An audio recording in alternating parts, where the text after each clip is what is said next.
नमस्ते प्रणाम हर हर महादेव। स्वागत बरुआ सबके हमारे पीकेपी भोजपुरी यूट्यूब चैनल में। और हम मानी आप सबके छोट भाई प्रेम कुमार प्रेमी।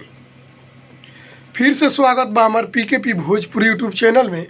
और रुआ सबके बता दी कि बहुत बड़ा ब्लास्ट अपडेट लेके हम आइल बनी रुआ सबके बीच और रुआ सबके मतलब सामने।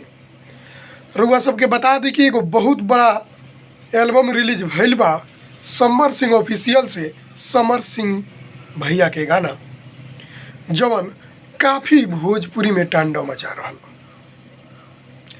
रउआ सबके बता दी कि दूध के फैक्ट्री समर सिंह और नेहा राज भोजपुरी में काफ़ी तांडव मचा रहा बा। गाना पूरा जबरदस्त बा। गाना समर सिंह ऑफिशियल से रिलीज कर गया बा गाना दूध के फैक्ट्री। प्रभु विष्णुपुरी जी के लिखल गाना, एडियारन जी के म्यूजिक, बहुत ज़बरदस्त म्यूजिक और गाना भी बहुत ज़बरदस्त बा। तो रुआ सब गाना के सुनी, ढेर सारा प्यार आशीर्वाद दूध के फैक्ट्री। और लागता कहीं ना कहीं से विवादित गाना बा। ये पर सौरभ ऐश्वर्या जी के भी कुछ विवाद चल रहा बा। तो रुआ सबके जैसे भी हमारा इन्फॉर्मेशन मिली हम रुआ सबके बीच में वीडियो बना के अपडेट दें।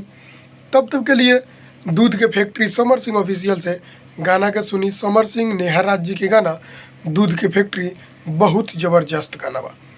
तो रुआ सब सुनी, ढेर सारा प्यार आशीर्वाद दी और ढेर सारा वीडियो के शेयर करी।